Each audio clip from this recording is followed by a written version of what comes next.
I joined Lazada, from 5 SKUs, umabot po ako ng 1,200 SKUs in Lazada. Since I was able to focus on my assortment, I won the Best in Health for around 2 or 3 years. And I was able to expand my business to other platforms. I can say to myself na I'm really a Lazada baby. My name again is Christine Andaya. Mahilig ako sa beauty products at mga supplements since I own a pharmacy. Ang hirap for me na i-sustain yung business na hindi ako ang humahawak ng pera.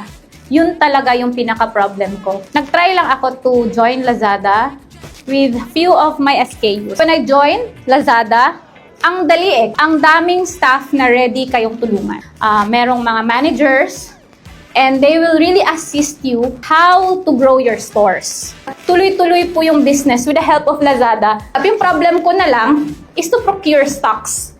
Maghanap ng ibebenta. So from 5 SKUs, umabot po ako ng 1,200 SKUs in Lazada. Since I was able to focus on my assortment, I won the Best in Health for around 2 or 3 years. And I was able to expand my business to other platforms. I can say to myself na I'm really a Lazada baby.